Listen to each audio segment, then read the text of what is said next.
My sister threw me a surprise party just to announce she was marrying my fiancé. "Your ceremony works for me," she said. "Well, glad you've paid already." He just winked and said honestly, "We just wanted an audience." I nodded, handed over a box, and said softly, "Open it later." My little cousin got curious and opened it inside the cottage deed in my name signed 2 years ago. "You're going to love this surprise," she giggled, pushing me toward the backyard with both hands. Clapped on my shoulders, "It's your big day after." I wasn't expecting a party, not that day, not in that moment. I was supposed to be finalizing seating charts with our wedding planner and obsessing over floral arrangements, not standing in my mother's backyard, surrounded by 50 people, yelling. Surprise! While my sister beamed like she'd just cured cancer, the string lights twinkled, the champagne was flowing. Our friends, our relatives, even the photographer I'd hired for my own wedding, were here snapping candids. My fiancé Luke stood beneath a floral arch, but something felt off, too grand, too staged.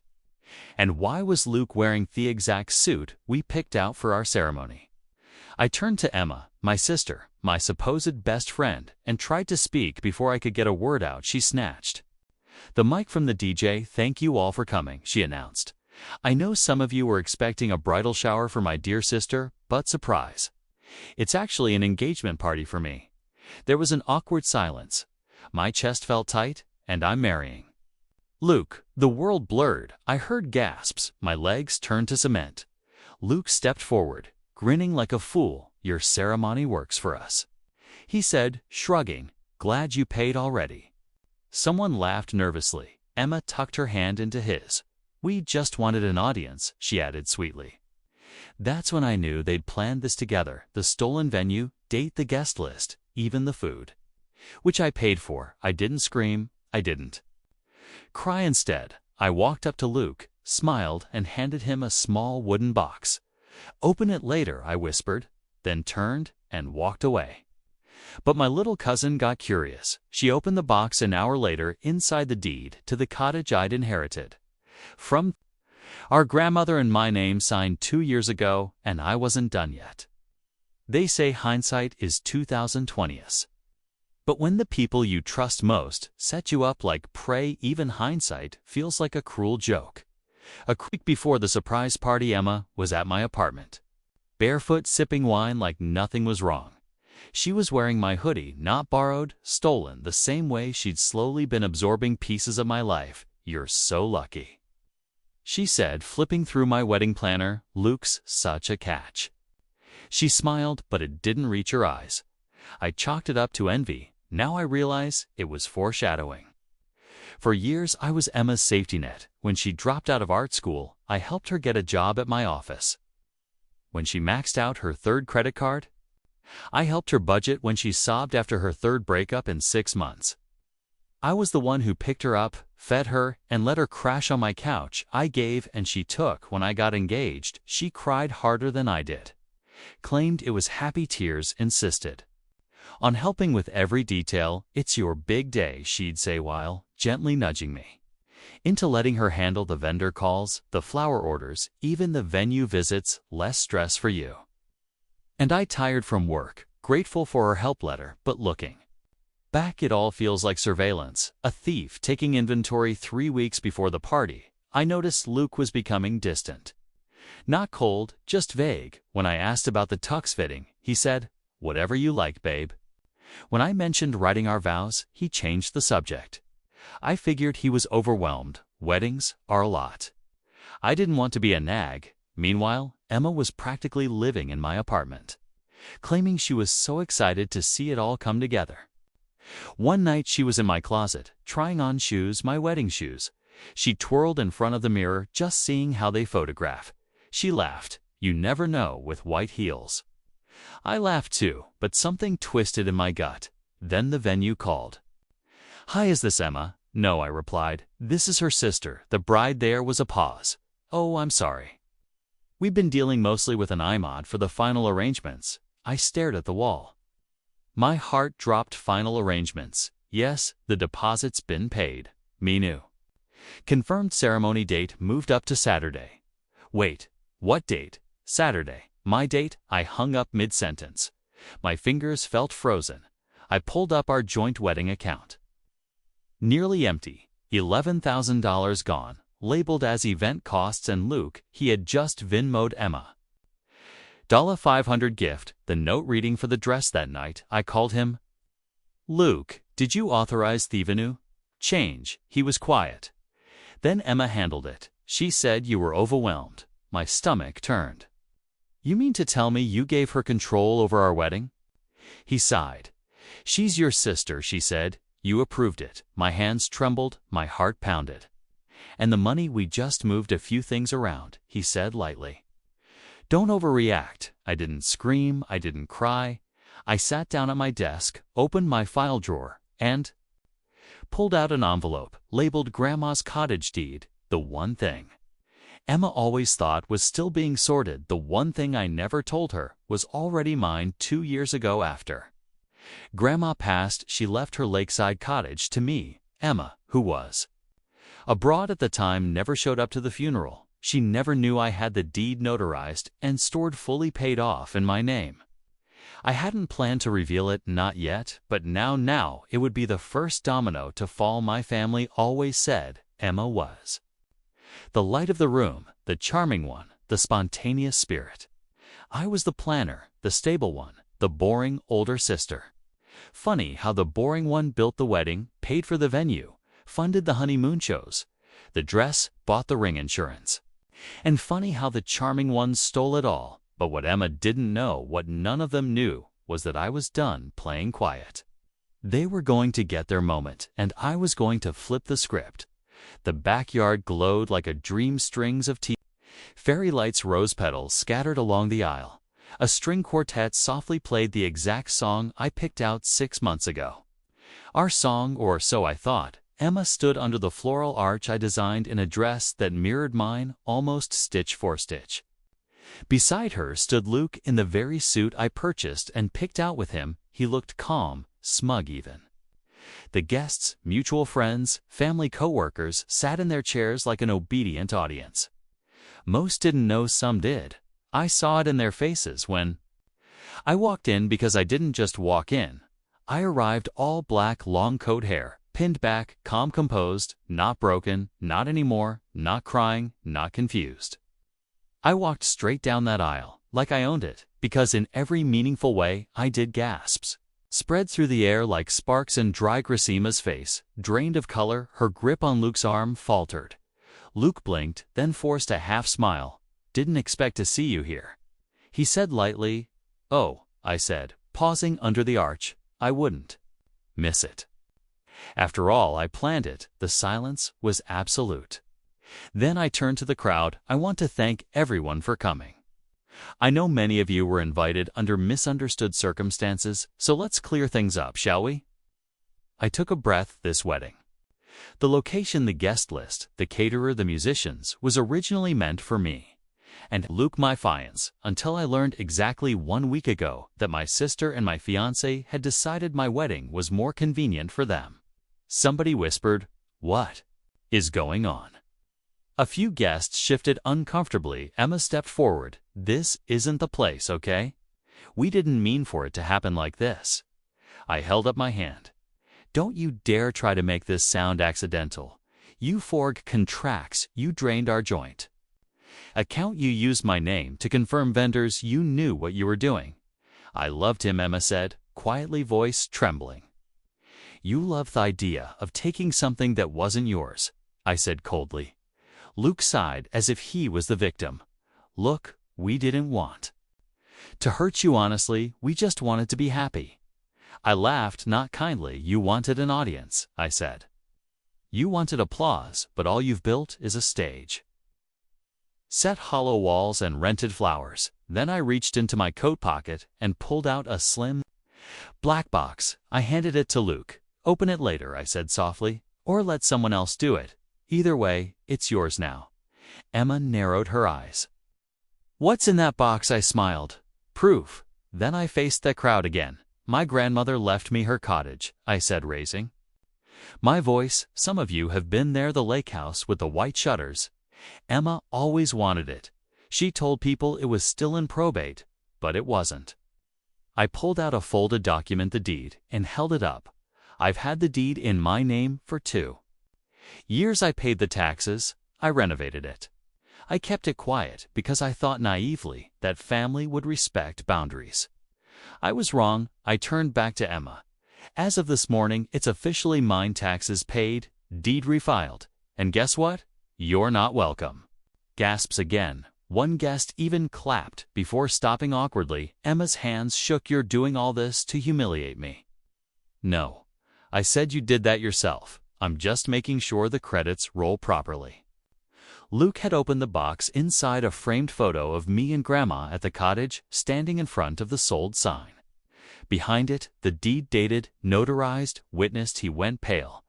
She left it to you, he muttered. Yes, I said, and now it's the only part of my life you won't ever touch. Then I turned to my parents.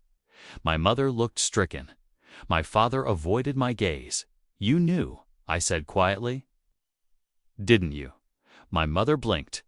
We thought it was just a gesture, Emma said. You were too overwhelmed to continue planning. We didn't want to interfere. I took a slow step forward. You watched your older daughter get publicly erased, and you clapped. My father stood. This is enough. You're turning this into a spectacle, oh Dad, I said, letting out a dry laugh. This was a spectacle. I'm just giving it a better script. Emma rushed toward me, suddenly voice shaking. Do you think this makes you better than me, that you're the victim? You always had everything, the grades, the job, the approval, and you had me. I snapped. You had my protection, my patience, my help. You just didn't want my success. You wanted my place. Luke stepped forward, trying to grab her wrist. Maybe we should just know, I said. Let them finish. Let her hear it, Emma, I said. Voice calm now, eerily. So you didn't steal a man, you stole my time, my choices, my trust, and you threw it into the crowd like confetti. She opened her mouth to speak, but I was already walking away. As I reached the edge of the lawn, I turned back one last time. To everyone watching, enjoy the show, I said, because when this crumbles, and it will just remember who held the blueprint. Then I stepped into the night. No tears, no regrets, just silence behind me, until a voice, soft and small, called out. It was my little cousin, the same one who always drew cards for me on my birthday, even when no one else did. You were the real bride. She whispered. I smiled. Yes, I said, and now I get to write a new story. 2 days, that's how long it took for the news to explode across social media. One of my old coworkers posted a blurry video from the ceremony. It caught everything: my walk down the aisle, the confrontation, Luke opening the box, the guest gasping. It got 300,000 views in 48 hours. The caption: when your sister steals your fiancé and you steal the finale. I didn't post it, I didn't comment, I didn't even watch it fully, but I saw what followed. Emma's Instagram went silent. Luke deleted his entirely. By Monday, vendors were calling me directly. The venue, the florist, even the caterer, all of them wanted to confirm if I was still using their services. Apparently, Emma and Luke had promised alternate payment arrangements, which never existed. So guess who got stuck with the final invoices? Not me.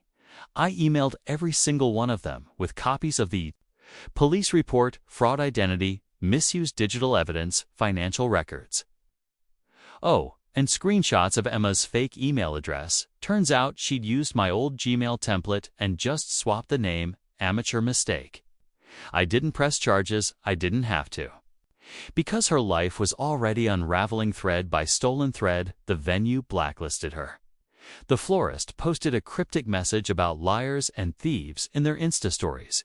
Even the photographer shared a behind-the-scenes story, a silhouette of me walking away in black, with the caption, "True elegance is never loud, it just leaves an echo." I moved out the next week, not because I had to, I owned my apartment, but because I wanted a clean start. So I packed everything that still felt like mine and left the furniture I'd once picked for us to gather dust. Let Emma and Luke sort through what's left, the echo of their own choices. My new place, the cottage. Yeah, That cottage I moved in alone, brought my books, my dog, my record player. No apologies, no explanations, just peace. For the first time in years, I could hear my own thoughts again. And you know what I realized? I wasn't sad, I was free. My mornings were no longer filled with planning someone else's breakfast or checking someone else's calendar. I didn't have to make room in the closet or pretend I liked takeout 3 times a week. I didn't have to chase affection or justify my joy. I was rebuilding not from scratch, from strength. Emma tried to call 3 times, I didn't answer. She texted once, "Can we please talk?" I deleted it. She even showed up at the cottage on evening, standing outside the gate with this tragic look like she was the one left at the altar. I didn't mean for it to go that far. She said I stared at her from the porch. You rehearsed it. I said you dressed in white and printed invitations. She opened her mouth, but I cut her off. You didn't fall. I said you leaped, and you thought I'd catch you like I always did. She blinked, but I won't, I said softly. Not this time. Then I turned, walked inside, and locked the door. She hasn't come back, my parents. Oh, they tried to mediate. Dad left me a voicemail that said, "She's your sister, you only get one." I sent him a photo of the invoices she'd forged. He didn't reply. Mom wrote me a long email, emotional, dramatic, about family forgiveness and how this wasn't really Emma's fault. I replied with one line, "If you raise a storm and someone gets wet, that's not the rain's fault." I haven't heard from them since, but I've heard from others. 2 cousins reached out. One apologized for cheering at the wedding. Another sent me a bouquet, the kind I'd originally ordered for myself, said she wanted to send what should have been mine. My boss at work gave me a promotion. Apparently, standing your ground with dignity in public scandal can translate into crisis leadership. Who knew? I started therapy not because I was broken, but because I wanted to build better walls, boundaries, not to keep people out, but to protect the parts of me I'd buried for others, like my ambition, my creativity, my peace. I started painting again. I'd stopped when Luke said, "It's kind of a messy hobby, isn't it?" My work on the cottage walls, and it's beautiful. Last week, I had dinner with an old friend, someone I hadn't seen since college. We talked for hours, laughed like we were teenagers again. At the end, he walked me to my car and said, "I always knew you were the strong one." I smiled. "I just didn't know how strong," I said. Because that's the thing they don't tell you about being betrayed. It feels like fire at first, scorching wild, but after the smoke clears, you see who you really are. Not the sister, not the planner, not the shadow, but the flame, and I'm done being afraid of burning. I never got a proper apology, not from Emma, not from Luke, not even from the parents who clapped when my future was hijacked in front of a live audience. But I didn't need one, because I stopped needing permission to exist. The old me, she would have begged for understanding. She would have sat across from Emma in a cafe, ordered tea, and tried to talk it out. She would have told Luke, "I just want to understand why that girl is gone." The old me disappeared with that betrayal, and I chose to rebuild what rose in her place, someone who doesn't ask for closure. She writes it took weeks after the wedding for the social media storm to settle. Everyone had an opinion. Friends, strangers, even coworkers who had barely spoken to me before. Some call me cold. Why humiliate them like that? Others said I was a hero. You handled it with dignity. I didn't care, because all that mattered was one fact: I was finally living for myself, not for Emma's validation, not for Luke's fragile ego, not for family approval wrapped in manipulation, just me. And here's what happened when I finally made that choice. I cut off the last financial tether. I sold every shared asset I had with Luke, even the ones I paid for in full, just to wash my hands clean. I turned down every coffee catch-up Emma tried to initiate. She tried to show up at my new job once, thinking the receptionist wouldn't recognize her. She was wrong. I had her escorted out. My parents sent me a letter, long, guilt-laced, filled with "You misunderstood, and Emma made mistakes, but so have you." I sent it back, unopened, with one sticky note on top. Respect isn't a family heirloom. You don't inherit it, you earn it. I didn't just burn bridges. I built new cities at the cottage. I planted things literally raised garden beds, a patio swing, a bird feeder I made with my own hands. I even painted one of the guest rooms emerald green, bold and unapologetic. Just like me, I started saying yes to things that scared me. Yes to solo travel. I spent 3 weeks in Portugal, something I'd postponed for years, because Luke didn't like flying. Yes to new friendships, ones that didn't hinge on shared history or blood, but on real connection. Yes to myself, the person I kept shelving to make others comfortable. One night deep into autumn, I got a message from a woman I didn't know. Her name was Claire. She said she used to work with Emma, that she'd been at the wedding. I just wanted to say, she wrote, "You weren't just brave, you were right. I saw what they did, and I'm sorry you inspired me to leave." A toxic engagement, thank you. That message did more for me than anything my own sister ever said. It reminded me times the fallout isn't destruction, it's direction, and the story doesn't end when someone steals your chapter. It begins when you take the pen back. I published my first essay 6 months later, a memoir piece. It went viral. People called it a manifesto for boundary builders. A literary agent reached out. Now I'm working on a book about women who walk away not just from betrayal, but from the roles they were forced into. I'm not the scorned bride anymore. I'm the one who turned a wedding theft into a career pivot. Emma can Kiefer, fairy tale ending, if it even lasts. Luke can keep his recycled promises. I'm not interested in revenge, because success is louder than any apology, and peace is the loudest silence there.